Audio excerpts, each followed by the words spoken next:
ඔයා හිතන්න ඔයා පන්තියේ ඉගෙන ගන්නවා. නැත්තම් බස් එකේ ජනේලෙන් එළිය බලාගෙන යනවා.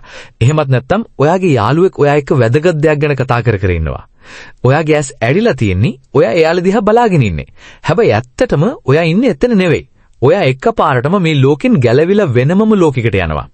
ඒ ලෝකයේ ඇතුලේ ඔයා මහා දැවැන්ත වීරයෙක්, නැත්තම් ලෝක ප්‍රසිද්ධ ගායකයෙක්, එහෙවත් නැත්තම් ලොකු බිස්නස් එකක් කරන කෙනෙක්.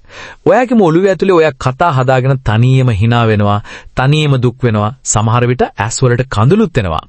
අනිත් මිනිස්සුන්ට පැයක් විදිහට දැනෙන කාලය ඔයාට තත්පරයක් වගේ දැනෙනවා. කවුරුවරි එකපාරටම ඔයාගේ නම කියලා කතා කළාම තමයි ඔයා ගැස්සිලා ආයෙත් මේ සැබෑ ලෝකෙට වැටෙන්නේ. සමාජය, ගුරුවරු, පවුලේ අය මේක දැකලා ඔයාට දෙනවා ලොකු නම්බුනාමයක්. එයාලා කියනවා මුගේ කිසිම සිහියක් නැහැ, මූට පිස්සු, මූ ප්‍රායෝගික නැහැ, මූ නිකන් කල්පනා කර කර ජීවිතේ නාස්ති කරනවා, මූ කවදාවත් ගොඩ යන්නේ නැහැ කියලයි. අවුරුදු ගාණක් තිස්සේ මේ කතා අහලා අන්තිමට ඔයාටම හිතෙන්න ගන්නවා ඇත්තටම මගේ මොලේ අවුලක්ද? ඇයි මට අනිත් මිනිස්සු වගේ සැබෑ ලෝකේ ජීවත් වෙන්න බැරි? මම ඇත්තටම පිස්සෙක්ද කියලා ඔයාටම වෛර කරගන්නවා. මෙය පිස්සුවක් නොවේ. සිහින දකින්නාගේ සුපිරි බලය. අද People Psychology Simplified තුලින් අපි කතා කරන්න යන්නේ සමාජයේ විසින් මහා ලොකු සිහියක් නැතිකමක්, කම්මැලිකමක්, එහෙමත් නැත්නම් මානසික ලෙඩක් කියලා හංවඩු ගහලා තියෙන. හැබැයි ඇත්ත තමයි මේ ලෝකේ මහා දැවැන්ත නිර්මාණ කරපු මිනිස්සුන්ට පිහිටි පුදුමාකාර සුපිරි බලයක් ගැනයි. මනෝවිද්‍යාවේ මේකට කියන්නේ පිස්සුවක් නෙවෙයි. මේකට කියන්නේ අධිපරිකල්පන ශක්තිය. එහෙමත් නැත්නම් දැවැන්ත සිහින දකින්නාගේ මනස කියලයි. මේ වීඩියෝ එකේ අන්තිම තත්පරය වෙද්දී අයි ඔයාට විතරක් මේ ලෝකේ දාලා කල්පනා ලෝකවල අතරමං වෙන්න හිතෙන්නේ කියන අඳුරු රහස වගේම මේ සමාජයේ මිනිස්සු කියන කතාවලට බය වෙලා Taman අසාර්ථකයි කියලා හිතන එක නතර කරලා ඔයාගේ ඔරි හීන ලෝකවල ජීවත් වෙන පුරුද්ද මේ මුළු ලෝකෙම හොල්ලන මහා දැවැන්ත නවනිපේයුම් සහ නිර්මාණ බවට පත් කරගන්න ප්‍රායෝගික ක්‍රමවේදයන් ඔයාට හරියටම තේරුම් යාවි. ඇයි ඔයා නිතරම කල්පනා ලෝකවලට යන්නේ? ප්‍රධාන රහස් 3ක්. මුලින්ම අපි බලමු ඇයි ඔයාට මේ යථාර්ථයේ ජීවත් වෙනවට වඩා කල්පනා කරන එක ලේසි කියලා. මේකට මනෝවිද්‍යාත්මකව සහ ස්නායු විද්‍යාත්මකව බලපාන ප්‍රධාන රහස් 3ක් තියෙනවා. DMN පද්ධතියේ අධික්‍රියාකාරීත්වය. ස්නායු විද්‍යාවට අනුව අපේ මොලේ කියනවා ඩිෆෝල්ට් මෝඩ් නෙට්වර්ක් කියලා කොටසක්. අපි කිසිම වැඩක් කරන්නේ නැතුව ඉද්දි මේක තමයි ක්‍රියාත්මක වෙන්නේ. සාමාන්‍ය මිනිස්සෙගේ මේ පද්ධතිය වැඩ කරන්නේ 20කට විතර වේගයකින්. හැබැයි ඔයාගේ මොලේ මේ පද්ධතිය 1000කට 100ක වේගයකින් වැඩ කරනවා. ඔයාගේ මොලේ හරියට මහා දැවැන්ත චිත්‍රපට ස්ටුඩියෝ එකක් වගේ. ඒකට නිකන් ඉන්න බෑ.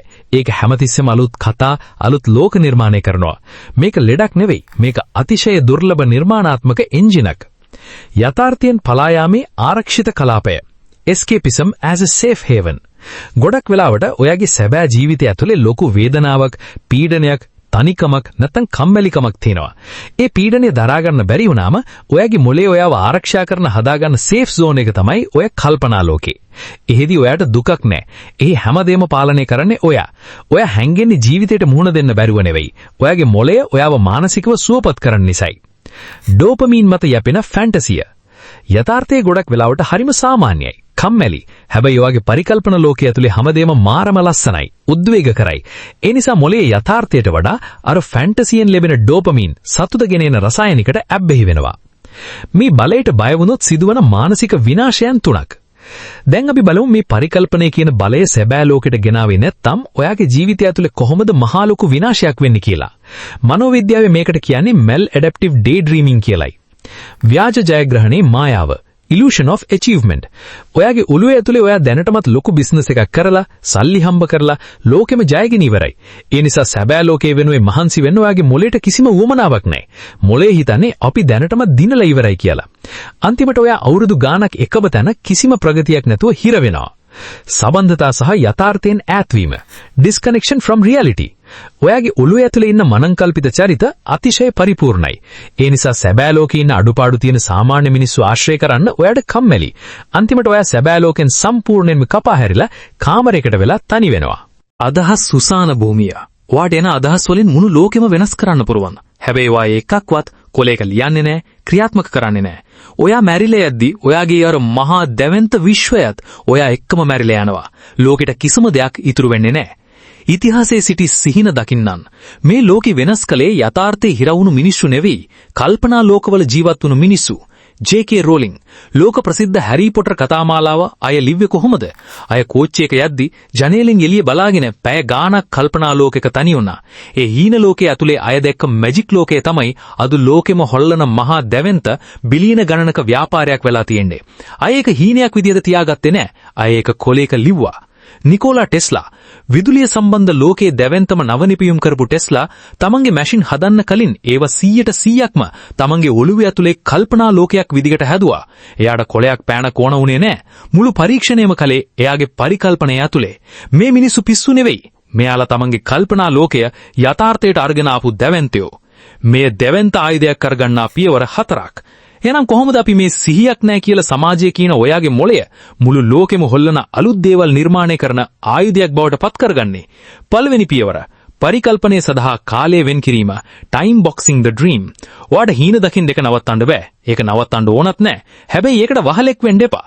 දවසේ එක වෙලාවක් වෙන් කරන්න. උදාහරණයක් විදිහට හවස 6 ඉඳන් 7 වෙනකන් මේ පැය ඇතුලේ මම මගේ ෆැන්ටසි ලෝකෙට ගිහින් උපරිමයෙන් කල්පනා කරනවා. හැබැයි ඊතුරු පැය 23 මම ඉන්නේ සැබෑ ලෝකේ කියලා මොලේට නීතියක් දාන්න. දෙවනි පියවර සිහින කඩදාසියකට බෑම. මේක තමයි වැදගත්ම පියවර. ඔයා කල්පනා ලෝකේ දැක්ක දේවල් ඒක ඇතුළෙම තියාගන්න එපා. ඒක පොතක් අරන් ලියන්න. නැත්තම් චිත්‍රයක් විදිහට අඳන්න. ඒවත් නැත්තම් අලුත් බිස්නස් ප්ලෑන් එකක් විදිහට ලියන්න. ඔයාගේ යාර මහා දැවෙන්ත ෆැන්ටසිය යථාර්ථයක් විදිහට භෞතික ලෝකෙට අරගෙන එන්න. ඒක තමයි කලාව කියන්නේ. තුන්වෙනි පියවර සැබෑ ලෝකේ පළමු පියවර තැබීම. action over perfect imagination. ඔළුව ඇතුලේ හැමදේම පර්ෆෙක්ට් වුණාට සැබෑ ලෝකෙ එහෙම නැහැ. ඒ නිසා ඔයා දැක්ක හීනයට අදාළව පොඩිම හරි එක ප්‍රායෝගික පියවරත් අදම තියන්න. ඔයා ඔළුව ඇතුලේ දැක්කේ ලොකු YouTube channel එකක් කරනවා නම් අදම ෆෝන් එකෙන් පොඩි වීඩියෝ එකක් රෙකෝඩ් කරන්න. ඒ action එකකින් ඔයාගේ මොළය යථාර්ථයට බිඳ වැටෙනවා. හතරවෙනි පියවර යථාර්ථයට ආදරය කිරීම. mindfulness in the present. යථාර්ථය ඔයා හිතන තරම් කම්මැලි නෑ. ඔයා කන කෑමේකේ රස, හමන සුළඟ, සැබෑ මිනිස්සුන්ගේ කතාබහ ගැන අවධානය යොමු කරන්න පුරුදු වෙන්න. mindfulness. යථාර්ථයේ තියෙන වේදනාවන්ට මුහුණ දෙන්න බය වෙන්න එපා. ඒ වේදනාවන් තමයි ඔයාව ශක්තිමත් කරන්නේ. අවසාන පණිවිඩය. මේ නිල් පාට තරුපිරුණු අහස යට අද රැට ඔයා නිදාගන්න කලින් එක දෙයක් මතක තියාගන්න. අවුරුදු ගාණක් තිස්සේ ඔයා අනිත් අයගේ කතා අහලා මම සිහියක් නැති කිසිම වැඩක් කරගන්න බැරි පිස්සෙක් කියලා ඔයාගේ ඇතුලේ තියෙන මේ මහා ලොකු පරිකල්පන ශක්තිය යටපත් කරගෙන හිටියා. සමාජය ඔයාට කම්මැලිය කියද්දි ඔයාම ඔයා ගැන දුක් වුණා. තමන්ගේම මනසට බය වෙලා ඔයා තනියම ඇඬුවා. හැබැයි අද ඔයාට තේරෙන්න ඇති ඔයා ඇතුලේ හැංගිලා තියෙන දුර්වලකමක් නෙවෙයි. මේ ලෝකේ වෙන කිසිම කෙනෙක්ට හිතන්නවත් බැරි අලුත්ම ලෝක නිර්මාණය කරන්න පුරුවන් මහා පුදුමාකාර සුපිරි බලයක් කියලා. මතක තියාගන්න.